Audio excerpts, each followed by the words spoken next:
Bueno, queridos hermanos, vamos a ubicarnos en el Evangelio según San Juan. Evangelio según San Juan. En nuestro estudio expositivo del Evangelio de Juan, el domingo pasado terminamos de estudiar el capítulo 5.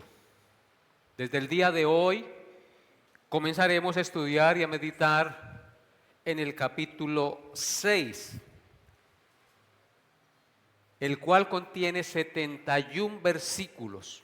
Es el capítulo más largo del Evangelio de Juan, 71 versículos, con maravillosas y gloriosas enseñanzas. Hoy, por la gracia de Dios, estudiaremos los versículos 1 al 15 de este capítulo 6, donde encontramos registrado el maravilloso y famoso milagro de la multiplicación de los 5 panes y los 2 peces para alimentar a una multitud de más de 5,000 personas. Este milagro es el cuarto milagro realizado por el Señor de los 7 milagros registrados en el Evangelio de Juan. Ningún otro milagro del Señor Jesucristo fue realizado en presencia de tantos testigos, ni tuvo tantos beneficiarios al mismo tiempo. Todo esto nos indica que estamos ante un acontecimiento realmente importante. Así que les invito, amados hermanos, a leer conmigo los versículos 1 al 15 del Evangelio de Juan en el capítulo 6. Abran sus Biblias entonces en Juan 6 y leamos los versículos 1 al 15, que será el pasaje donde vamos a meditar esta mañana y donde está registrado el famoso milagro de la multiplicación de los panes y de los peces. Dice así la palabra de Dios. Después de esto, Jesús fue al otro lado del mar de Galilea, el de Tiberias, y le seguía gran multitud, porque veían las señales que hacía en los enfermos. Entonces subió Jesús a un monte y se sentó allí con sus discípulos. Y estaba cerca la Pascua, la fiesta de los judíos. Cuando alzó Jesús los ojos y vio que había venido a él gran multitud, dijo a Felipe: ¿de dónde compraremos pan para que coman estos? Pero esto lo decía para probarle, porque él sabía lo que había de hacer. Felipe le respondió: 200 denarios de pan no bastarían para que cada uno de ellos tomase un poco. Uno de sus discípulos, Andrés, hermano de Simón Pedro, le dijo: aquí está un muchacho que tiene 5 panes de cebada y 2 pececillos. ¿Mas qué es esto para tantos? Entonces Jesús dijo: hacer recostar la gente. Y había mucha hierba en aquel lugar. Y se recostaron como en número de 5,000 varones. Y tomó Jesús aquellos panes, y habiendo dado gracias, los repartió entre los discípulos, y los discípulos entre los que estaban recostados, asimismo de los peces cuanto querían. Y cuando se hubieron saciado, dijo a sus discípulos: recoged los pedazos que sobraron para que no se pierda nada. Recogieron pues y llenaron 12 cestas de pedazos que de los 5 panes de cebada sobraron a los que habían comido. Aquellos hombres entonces, viendo la señal que Jesús había hecho, dijeron: este verdaderamente es el profeta que había de venir al mundo. Pero entendiendo Jesús que iban a venir para apoderarse de él y hacerle rey, volvió a retirarse al monte solo. Amén, amén. Hermanos, hemos leído uno de los milagros más portentosos y gloriosos que realizó el Señor Jesús en su ministerio sobre esta tierra. Así que, hermanos, esto es muy importante, porque de todos los milagros que el Señor Jesús hizo, este es el único que está relatado en los 4 evangelios, de la misma manera que está relatada su crucifixión y su resurrección. Lo que nos indica la importancia de este evento milagroso en el ministerio del Señor Jesús. De manera pues que el relato de este milagro, registrado en los evangelios de Mateo, de Marcos y de Lucas, y también en Juan, arroja luz para la interpretación de este milagro registrado en este evangelio que estamos estudiando. Este episodio del milagro de la multiplicación de los panes y de los peces lo dividiremos para su estudio en 4 partes o encabezados. En primer lugar, miraremos el amor compasivo de Cristo, versículos 1 al 5. En segundo lugar, miraremos que Jesús prueba la fe de sus discípulos, versículos 5 al 9.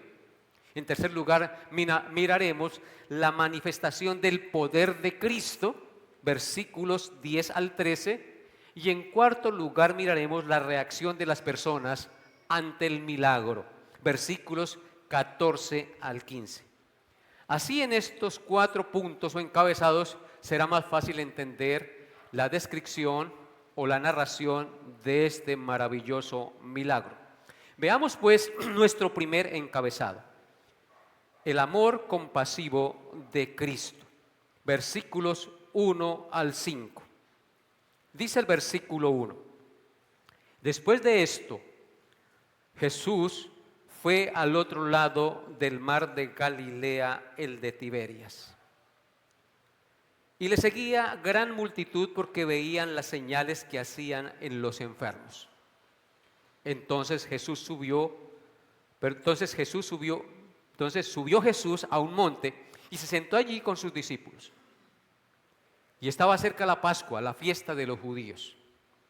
Cuando alzó Jesús los ojos y vio que había venido gran multitud, dijo a Felipe: ¿de dónde compraremos pan para que coman? Sin perder el evangelio de Juan, vaya conmigo para entender un poco mejor este suceso al evangelio de Marcos, sin perder Juan, al capítulo 6. Y leamos los versículos 34 al 35. Juan, capítulo 6, versículos 34 al 35, que también narran este acontecimiento. Juan 6, 34, Marcos 6, 34 al 35. Gracias por la corrección. Lo hice intencionalmente para ver si estaban despiertos. Dice así, versículos 34 al 35. Y salió Jesús y vio una gran multitud y tuvo compasión de ellos, porque eran como ovejas que no tenían pastor, y comenzó a enseñarles muchas cosas. Cuando aún ya era muy avanzada la hora, sus discípulos se acercaron a él diciendo: el lugar está desierto y la hora ya muy avanzada. Regresamos a nuestro texto de base. El versículo 1 empieza diciendo: después de esto. Se refiere a los sucesos acontecidos en el capítulo 5, donde Jesús realizó la sanación de un paralítico que llevaba 38 años postrado, y donde el Señor Jesús fue perseguido y lo querían matar porque decía que Él era Dios, que Él era el Hijo de Dios, y por violar el día de reposo. Y allí Él profirió una defensa donde presentó 4 testigos que lo identificaban claramente como el Mesías prometido, pero aún así ellos lo rechazaron. Entonces, después de esto se refiere a esos sucesos que acontecieron en el capítulo 5. Y la expresión después de esto no quiere decir que el milagro pasó inmediatamente después de la sanidad del paralítico y de lo que él dijo en ese entonces. Dicen los estudiosos que se refiere a un periodo de 6 meses o a un año aproximadamente después de estos acontecimientos de la sanidad del paralítico en el capítulo 5. Dice que Jesús fue al otro lado del mar de Galilea. el de Tiberias. Así dice el versículo 1. El mar de Galilea es un lago de agua dulce y es el lago más grande de la nación de Israel. Y el segundo lago más bajo del mundo, está a 214 metros bajo el nivel del mar. Su superficie tiene 166 kilómetros cuadrados. Su longitud es de aproximadamente 20 a 21 kilómetros de largo y su anchura entre 13 a 14 kilómetros. Se le llama Mar de Galilea porque está ubicado en la parte norte de Israel, en la región de Galilea. Recordemos que Israel en ese tiempo estaba dividido en tres regiones. Al sur, la región de Judea; al centro, la región de Samaria; y al norte, la región de Galilea. Así que el mar está ubicado al norte, en la región de Galilea. Y como dato histórico, también se le llama el mar de Tiberias, porque Herodes Antipas construyó su capital a orillas del lago en honor a Tiberio César, el emperador romano. Amados hermanos, además de su nombre romano, el lago es conocido por otros nombres como lago de Genesaret o lago de Kineré, que reflejan diferentes aspectos culturales y geográficos de la región. El término Kineré proviene del hebreo y está relacionado con la forma del lago, que se asemeja a una arpa.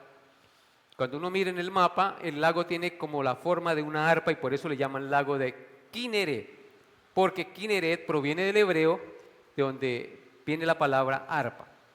Pasamos ahora al versículo 2 de nuestro pasaje. Dice el versículo 2: y le seguía gran multitud. Él se fue para allá, para ese lago, para la orilla, y le seguía gran multitud porque veían las señales que hacía en los enfermos. Vemos que la multitud que seguía a Jesús era más que todo porque veían que tenía un poder sobrenatural para sanar los enfermos. Y es que, hermanos, la gente en todos los tiempos ha sufrido y sufrirá de diferentes enfermedades y siempre desea sanarse de la enfermedad que tenga. Recordemos que la enfermedad es producto de la caída, producto del pecado en el hombre. El problema está en que la gente, en su mayoría, desea ser sana para seguir su vida pecadora sin rendir su vida a Cristo para servir y vivir para la gloria de Él. Quieren sanidad para seguir su vida, sus negocios, pero sin rendir la vida al Señor y vivir para su gloria. Esa es la tendencia del ser humano. Yo siempre que voy y me dicen, pastor, ore para que el Señor sane a tal persona, yo siempre le hago la pregunta, ¿usted para qué quiere ser sano? Pues porque quiero tener salud y que me pase este dolor. Bueno, está bien, pero ¿para qué más quiere ser sano? No, para seguir trabajando y haciendo. Sí, solamente tienen propósitos temporales, efímeros y pasajeros. Quieren ser sanos para seguir viviendo su vida normal, terrenal y temporal, pero no quieren ser sanos para vivir para la gloria de Dios. Se les olvida que Dios es el que nos da la vida, que nos da todas las cosas, y que si Él me da la salud, no es para que yo viva para mi gloria, sino para su gloria y sus propósitos eternos en esta tierra, ¿no es verdad? En Mateo, capítulo 4, sin perder Juan, versículos 23 al 25 dice, Mateo 4, 23 al 25. Y recorrió Jesús toda Galilea, enseñando en las sinagogas de ellos y predicando el evangelio del reino y sanando toda enfermedad y toda dolencia en el pueblo. Y se difundió su fama por toda Siria y le trajeron todos los que tenían dolencias, los afligidos por diversas enfermedades y tormentos, los endemoniados, lunáticos y paralíticos, y los sanó. Y le siguió mucha gente de Galilea, de Decápolis, de Jerusalén, de Judea y del otro lado del Jordán. Amén. Así que la fama que el Señor Jesucristo tenía, por realizar sanidades era muchísima, hermanos. Le seguía gente de todas partes, aún de Siria. Venían a buscar la sanidad de su cuerpo. Yo aquí recuerdo que cuando habían un señor por allá en San Martín que sanaba, la gente corría por allá a que ese señor, que era como un brujo, lo sanara. Pero ese señor mandaba quemar la Biblia. Pero a la gente no le importaba, lo importante era que se sanaran del cuerpo. Y así donde se escucha que hay un médico, curandero, allá van porque nosotros queremos ser sanos. ¿Para qué queremos ser sanos? ¿Cuál es el propósito de que yo tenga salud? Amados hermanos, tenemos que tener conciencia en nuestra vida. Si Dios me da la vida y la salud es para que lo honre y lo glorifique y viva para Él. Tenga en cuenta sus preceptos, sus mandamientos y viva para su gloria. Pasamos ahora al versículo 3 y 4 de nuestro pasaje en San Juan 6.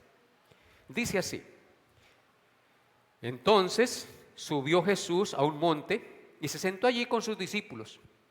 Verso 4, y estaba cerca la Pascua, la fiesta de los judíos. Vemos que el Señor subió a un monte y se sentó allí con sus discípulos, porque según el Evangelio de Marcos, Él buscaba tener un descanso con sus discípulos en un lugar apartado después de muchos días de trabajo en la obra del Señor. Cristo les dijo, vamos, porque dice la Escritura en Marcos 6, 31 al 32 lo siguiente, para que vean que no son mis palabras, sino la palabra de Dios.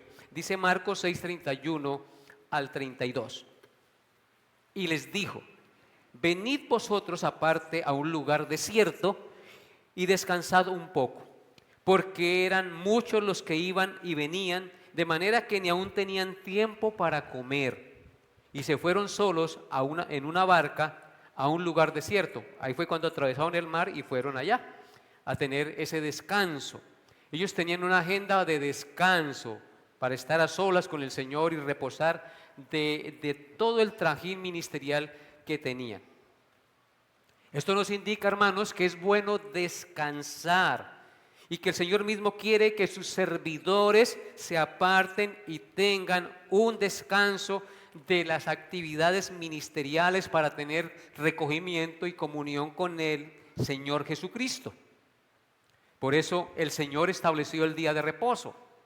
Cuando ustedes trabajan durante la semana y el día domingo vienen a este lugar es porque es el día del Señor, el día de reposo, en el día que descansamos en Cristo, en el día que le alabamos, en el que nos regocijamos, en el que nos alimentamos en comunidad, en que renovamos nuestras fuerzas para seguir la nueva semana que empieza. Así que, hermanos, es bueno descansar y el Señor nos invita a que descansemos, pero que tampoco nos quedemos ahora en el descanso, sino que debemos hacerlo con mesura tal como el Señor dice, 6 días trabajarás y harás toda tu obra, pero el séptimo es reposo para Jehová tu Dios. Y para descansar no hay mejor descanso que reposar en Dios, porque Él es el único que nos puede renovar espiritual y físicamente para seguir adelante en lo que tenemos que hacer. El Señor menciona en el verso 4 que estaba cerca la fiesta de la Pascua, la fiesta de los judíos. Ustedes recuerdan que en la fiesta de la Pascua se conmemoraba la salida del pueblo de Israel de la esclavitud de Egipto, cuando se sacrificaba un cordero, recordando el cordero que el Señor mandó sacrificar y echar la sangre en la puerta de los dinteles, o los dinteles de las puertas, para que el ángel exterminador pasara de largo. Pascua significa pasar de largo. Entonces, quizás la cercanía de esta importante fiesta, de esta importante celebración de la cual venían muchas personas de diferentes partes de Israel a Jerusalén a celebrar la Pascua, explique en parte por qué las tantas multitudes que siguieron a Jesús en el desierto, allá donde Él estaba apartado para recibir el milagro. Había mucha gente que venía a esta fiesta. Pasamos ahora al versículo 5. ¿Qué dice el versículo 5? Cuando alzó Jesús los ojos y vio que había venido una gran multitud. Jesús está allí con sus discípulos y de un momento alzó los ojos y vio que había venido una gran multitud. Para entender entonces esto, porque aquí Juan no nos narra, ya leímos el Evangelio de Juan, y por eso titulé el primer punto, el amor compasivo del Señor o de Cristo. Entonces, en Marcos nos dice que salió Jesús y vio una gran multitud y tuvo compasión de ellos, porque eran como ovejas que no tenían pastor, y comenzó a enseñarles muchas cosas. Este verso, compaginado con el de Marcos, nos enseña el amor compasivo de nuestro Señor Jesucristo. Él sale de la tienda tal vez que habían hecho y ve la multitud. En lugar de molestarse porque le vienen a dañar la agenda de descanso con sus discípulos, ¿qué hace el Señor? Tiene compasión, muestra una actitud de servicio. Tuvo compasión de ellos. Nuestro Dios es un Dios compasivo, nuestro Salvador es un Salvador compasivo y misericordioso. Vio que toda esa multitud eran como ovejas que no tenían pastor. Ustedes saben que las ovejas son animales un poquito torpes. Ellas no son como el tigre, como el león o como cualquier fiera, que ellas mismas buscan y salen a cazar para alimentarse. A las ovejas hay que llevarles el alimento, hay que guiarlas, hay que dirigirlas, o si no, pues van a sufrir mucho. Las ovejas son dependientes de un pastor. Por eso nosotros, en lugar de depender de nosotros, dependamos de nuestro pastor. Porque siendo ovejas queremos darnos las de tigres o de leones. Y eso no es así, hermanos.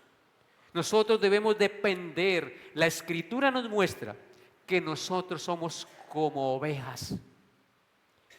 Entonces, dependamos del Señor. Las ovejas dependen de su pastor y Jehová es nuestro pastor y en consecuencia nada nos faltará. Amén. Entonces el Señor, lejos de considerarlos como una molestia por dañarles el descanso que tenían programado, dispuso su corazón para enseñarles, pues estaba lleno de compasión hacia ellos. El amor compasivo de Cristo se manifiesta en la compasión que tuvo de esta gran multitud, porque eran como ovejas sin pastor. En consecuencia, el Señor, como el buen pastor del Salmo 23, antes de orar el milagro, en su amor misericordioso y compasivo, comenzó a enseñarles muchas cosas, nos dice el testimonio de Marcos. Es decir, comenzó por lo más importante. Comenzó a enseñarles la palabra de Dios, por enseñarles acerca del reino de Dios.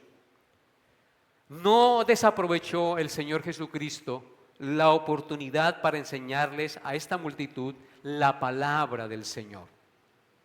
Esto es lo mejor que puede hacer un pastor con la gente.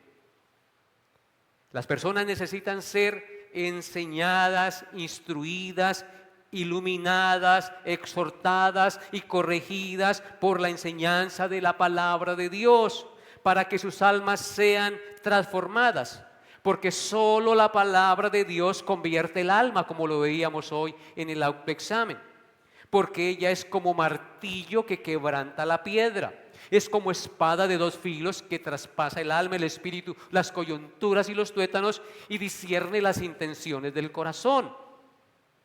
El día de hoy el Señor sigue teniendo compasión de su pueblo y sigue levantando pastores para pastorear a su pueblo con la palabra de Dios, queridos hermanos.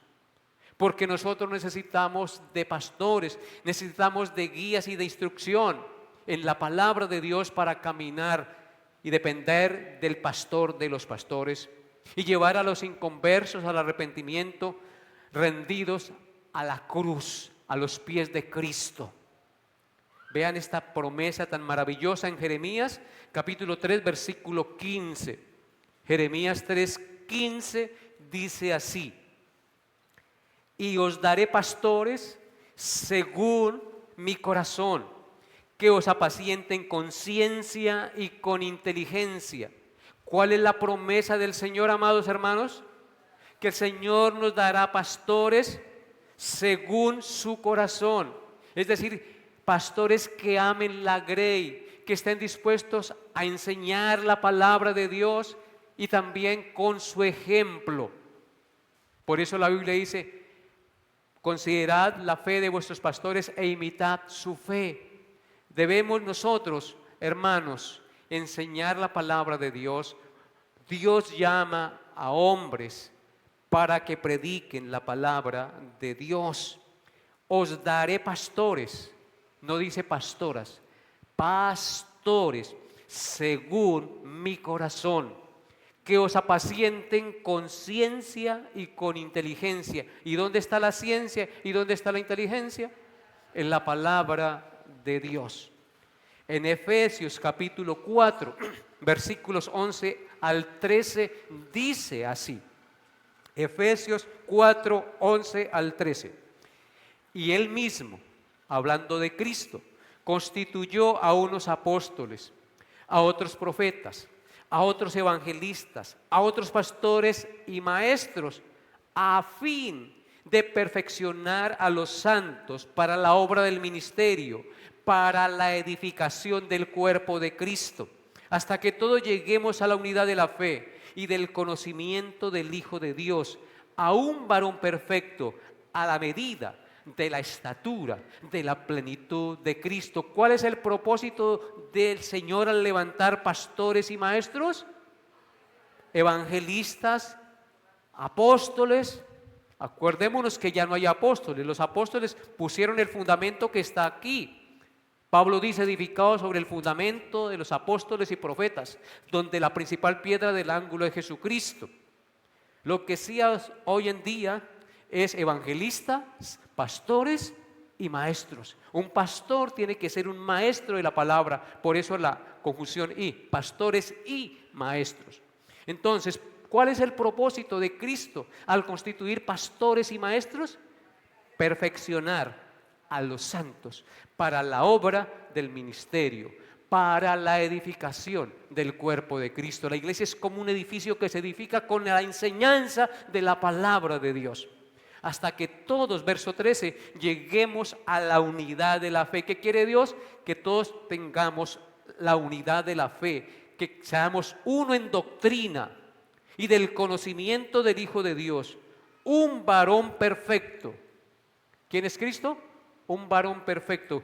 El propósito de enseñar la palabra de Dios es que todos lleguemos a la estatura de la plenitud de Cristo, al varón perfecto, tanto hombres como mujeres.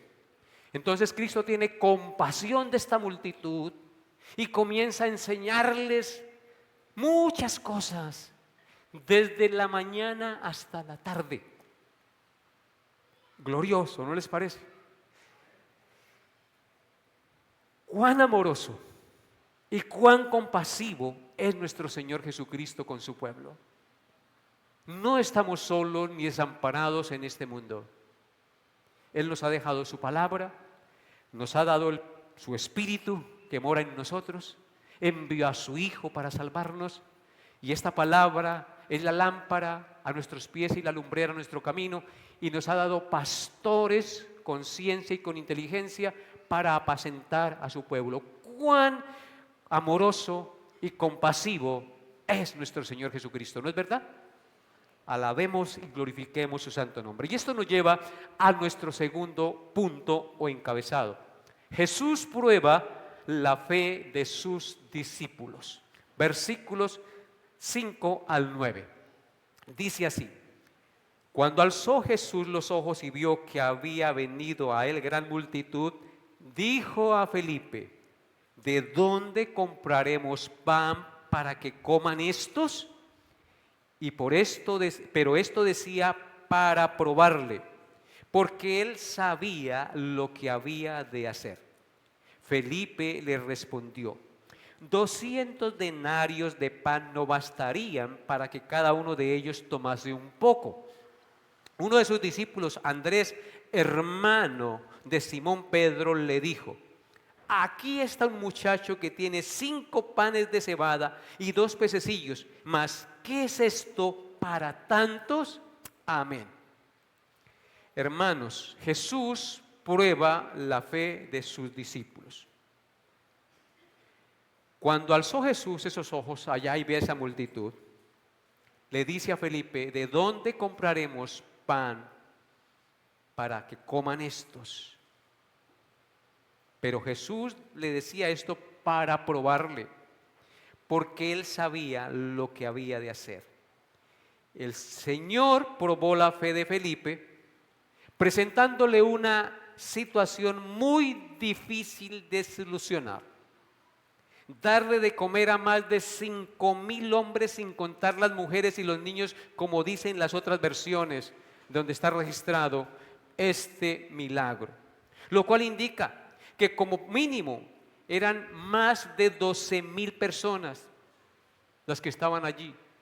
Y 12,000 personas es mucha gente. Algunos dicen que 15,000, otros dicen que 20,000. Pero como mínimo habían 12,000 personas, porque no se contaban las mujeres ni los niños. ¿De dónde comprarían pan para alimentar a tan enorme multitud, hermanos? El Señor siempre prueba nuestra fe, poniéndonos en situaciones que aparentemente no tienen solución humana. Ahora Él lo hace no porque no sepa cuál es el nivel de nuestra fe, porque Él sabe todo. Él prueba nuestra fe no porque Él no sepa lo que usted y yo creemos o cuál es la fortaleza de nuestra fe, sino más bien para que nosotros nos demos cuenta de nuestra debilidad y falta de confianza en Dios para enfrentar las situaciones y así poder enfrentarlas con Él y tener mayor fe y disposición, porque solo Él es la solución. En Lucas, capítulo 22, versículos 31 y el 32 dice: dijo también el Señor: Simón, Simón, he aquí Satanás os ha pedido para zarandearos, para probarte, para probar tu fe, para zarandearte como a trigo, le dice el Señor a Pedro.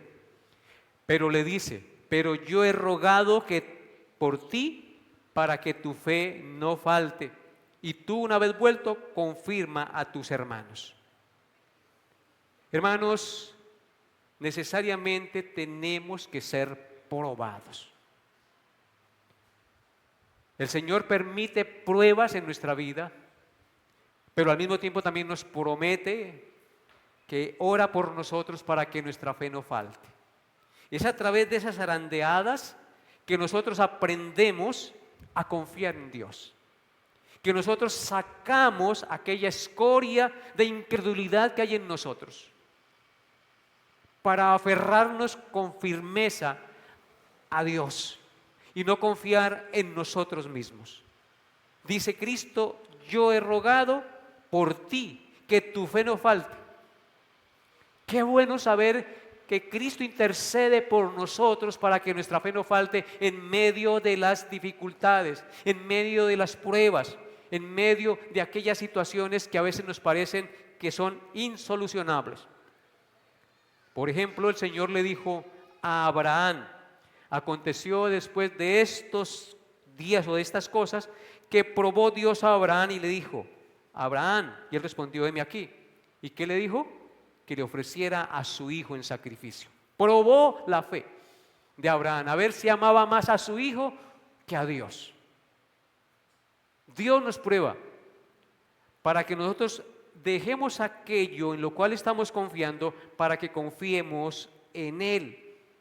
En Deuteronomio 8, versículo 2, la Escritura registra cómo probó Dios al pueblo de Israel en el desierto. Deuteronomio 8:2 dice: y te acordarás de todo el camino por donde te ha traído Jehová tu Dios estos 40 años en el desierto, para afligirte, para probarte, para saber lo que había en tu corazón, si habías de guardar o no sus mandamientos.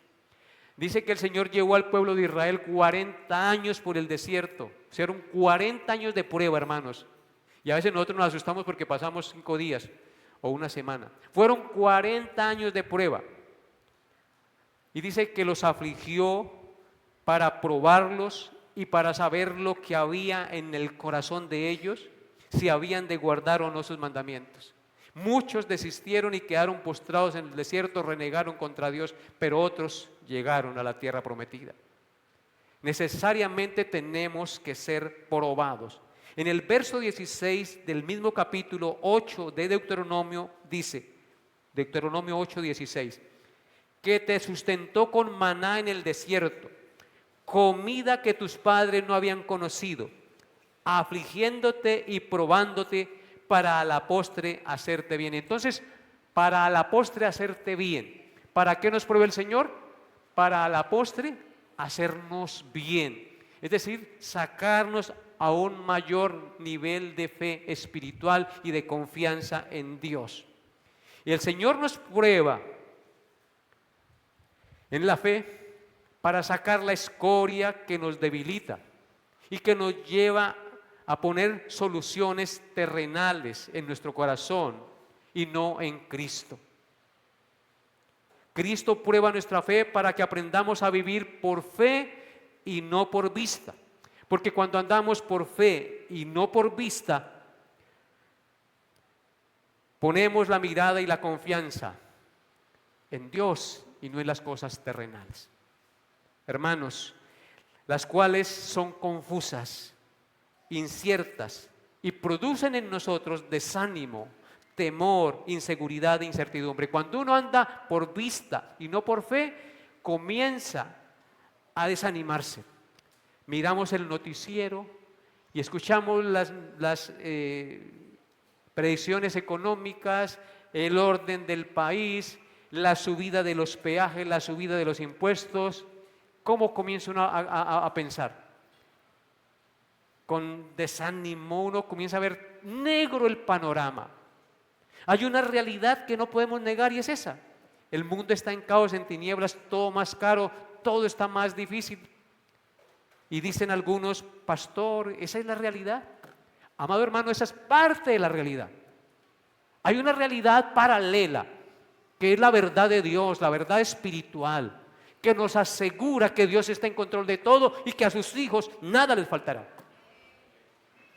Entonces tenemos que aprender a vivir por fe y no por vista, porque cuando vivimos por vista y no por fe, nuestra confianza en Dios comienza a flaquear y comenzamos a tener desánimo, a tener temor, inseguridad e incertidumbre. Por eso el apóstol Pablo nos dice en Colosenses 3 del 1 al 2 las siguientes palabras: si pues habéis resucitado con Cristo, buscad las cosas de arriba, donde está Cristo sentado a la diestra de Dios. Poned la mira en las cosas de arriba, no en las de la tierra. ¿A qué estamos llamados, hermanos? A poner la mirada en las cosas de arriba, a vivir por fe y no por vista.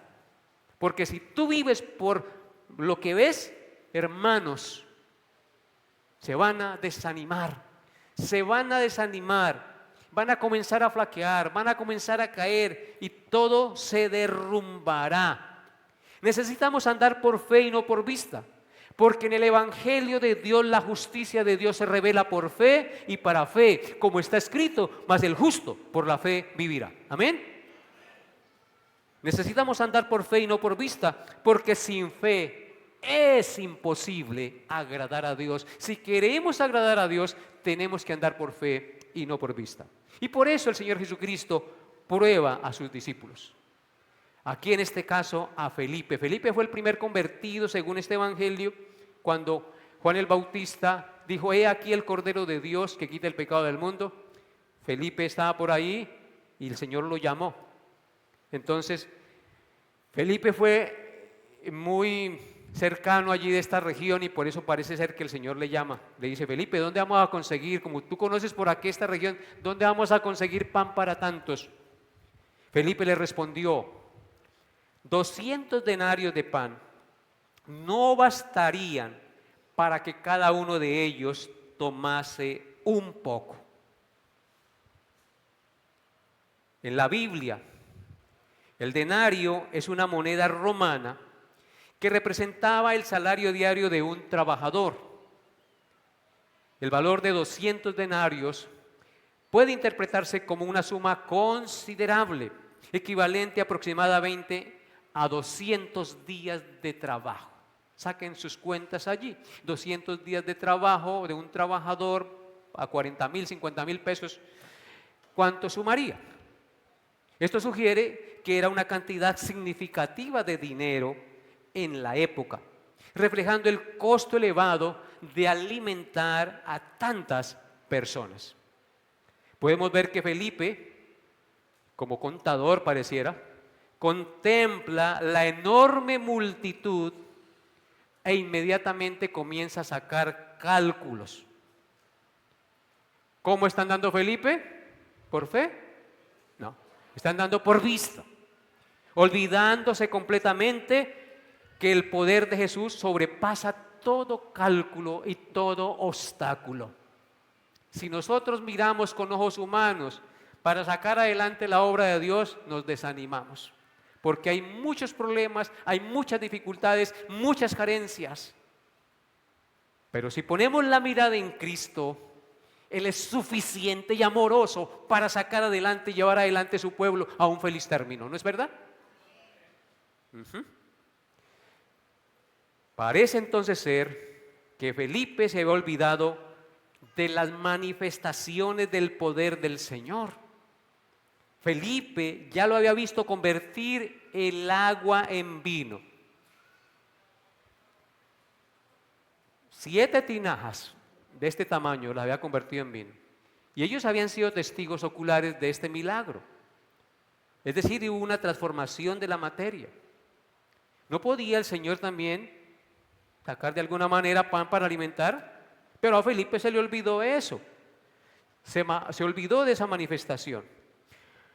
Lo había visto sanar al hijo del noble a distancia.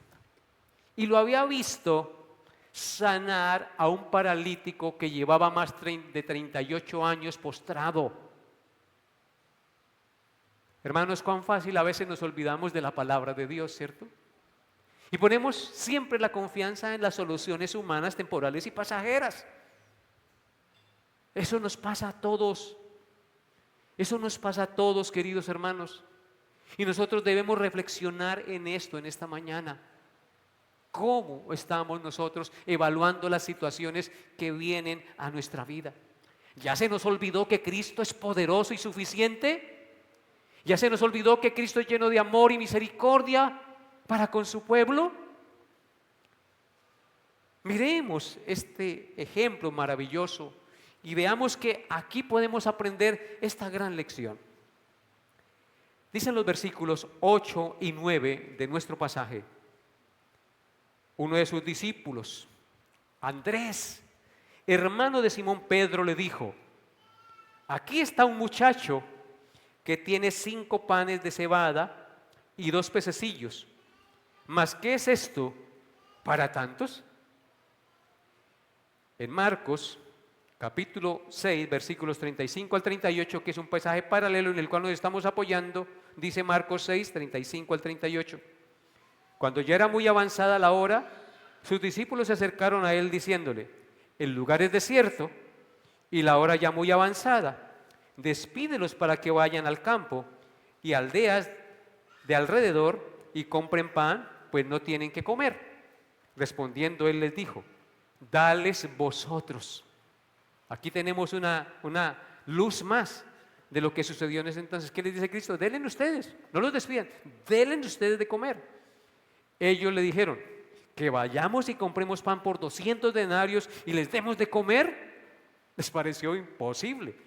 Él les dijo: ¿cuántos panes tenéis? Id y vedlo. Y al saberlo, dijeron: 5 y 2 peces. Amén. Al comprender la escena, mirando también la versión del Evangelio de Marcos, podemos concluir que esto sucedió ya al final de la tarde, cuando el Señor culminó la enseñanza a la multitud y también sanó a algunas personas, porque en los evangelios también dice que Él sanó. En consecuencia, la gente al final de la tarde, después de haber escuchado las enseñanzas de Cristo, esos no estaban que se iban, como a veces pasa con la gente, que quieren irse, y ya es el pastor se alargó, yo me quiero ir. No, ahí se estuvieron desde por la mañana hasta la tarde. Y claro, tenían hambre. En consecuencia, Felipe, tratando de solucionar el problema, dice, aquí hay un muchacho. Algunos dicen que un niño, pero la palabra ahí es un joven, un mocetón, muchacho que tiene 5 panes y 2 pececillos. Pero, ¿qué es esto para tantos? Tal vez a este muchacho que había ido a la convención, la mamá le echó su enjambre, ¿sí? Sus oncecitas, su refrigerio. Mi hijo, lleves estos panes y estos peces porque por allá no sabemos qué acontezca. Si le da hambre tiene que comer. Entonces, aquí hay un muchacho que tiene 5 panes y 2 pececillos. ¿Qué es esto para tantos? A los discípulos les pareció muy poco estos 5 panes y los 2 peces para la multitud. Claro, aquí no, más de 5,000 personas con 5 panecitos y 2 pececillos. ¿Por qué razón les pareció pequeño, insuficiente? Porque estaban andando por vista y no por fe. Pero para el Señor era más que suficiente para alimentar esta gran multitud. Era más que suficiente para alimentar esta gran multitud. El Señor quiere que andemos por fe, amados hermanos, y no por vista. Queridos hermanos, vamos a dejar por hoy la enseñanza hasta aquí, porque hay 2 puntos más que son bastante gloriosos. Pero hoy quiero que usted y yo nos vayamos de este lugar entendiendo que el Señor nos hace un llamado a andar por fe y no por vista. Recuerden que hay una realidad que no podemos negar en este mundo. Hay caos, y es verdad. Hay pecado, hay infidelidad, hay pleitos entre las parejas, hay divorcios, hay hambre, hay inmoralidad sexual aberrante, hay hipocresía, hay robo, hay injusticias. La situación económica empeora, para algunos y para otros mejora. Hay desigualdad. Todo eso es una realidad, ¿o no es así? No la podemos negar. Pero, amados hermanos, esa es parte de la realidad. Hay una realidad que sobrepasa esa realidad temporal y pasajera, y es la realidad del reino de los cielos. Es la realidad de la vida espiritual que Cristo menciona en su palabra. Así que toda realidad temporal y pasajera debe ser evaluada a la luz de la realidad espiritual y eterna del reino de Dios. Tenemos que aprender nosotros a mirar la vida con los ojos de Dios, con los principios del reino de Dios, porque si no, nos llenamos de frustración, nos llenamos de depresión, y por eso la gente se suicida, tira todo para el carajo y hacen de su vida un zaperoco, porque quitan la mirada de la realidad que gobierna y controla la realidad temporal que vivimos. Recuerden lo que el apóstol Pablo ha prometido a sus hijos. ¿Quién nos separará del amor de Cristo? ¿Tribulación, angustia, hambre, desnudez, peligro o espada? Como está escrito, por causa de ti seremos muertos todo el día, todo el tiempo, somos contados como ovejas de matadero. Pero Pablo dice, por lo cual estoy seguro. ¿Qué dice Pablo? por lo cual estoy seguro de que ni la vida, ni la muerte, ni ángeles, ni principados, ni lo presente, ni lo porvenir, ni ninguna cosa creada, ni ningún caos del mundo nos podrán separar del amor de Dios que es en Cristo Jesús, Señor nuestro. Gloria al Señor. Bendito sea su nombre. Hermano, nada nos apartará y eso es lo que importa. Puede que yo pierda mis bienes materiales, puede que yo sufra una enfermedad y me muera, pero tengo la promesa de una resurrección, de una vida nueva, de un cielo glorioso y eterno y perfecto.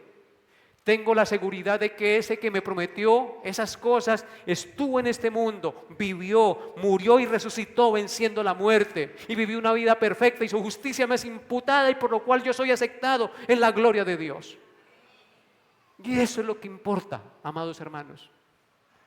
¿Qué importa que perdamos las riquezas si nuestra riqueza es Cristo? ¿Qué importa que perdamos la salud si la salud nuestra es Cristo? Él nos ha dado la vida eterna. Tarde o temprano todos vamos a morir. Al fin y al cabo, lo único que importa es morir en Cristo, ¿o no es así? Gocémonos y alegrémonos y démosle gloria a aquel que nos amó, a nuestro Señor y Salvador Jesucristo, que estuvo dispuesto a venir del cielo a la tierra haciéndose hombre, humillándose para que tú y yo tuviésemos vida y vida en abundancia. Entonces, hermanos, llenémonos hoy de esa maravillosa visión de mirar las cosas con los lentes de Dios y no con los lentes que el mundo nos ofrece.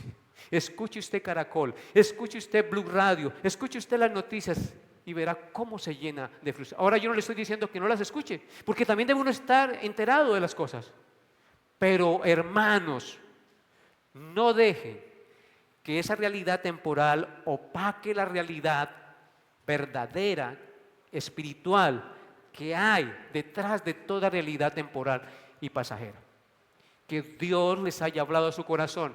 Si tú que estás aquí no tienes a Jesús, si no te has arrepentido de tus pecados, hoy le invito a, como nos decía el himno nuevo que cantamos, a la cruz, al poder de la cruz, que tiene poder para perdonarte, justificarte y presentarte limpio y sin mancha delante de aquel el día del juicio. Ven a Jesús, amado, que me escucha. Rinde tu vida al Señor, porque solo Él puede perdonarte y traer esperanza y salvación a tu vida. Colóquese de pie, por favor. Padre, agradecemos en esta mañana por tu santa y gloriosa palabra. Tú eres Rey por sobre todas las cosas.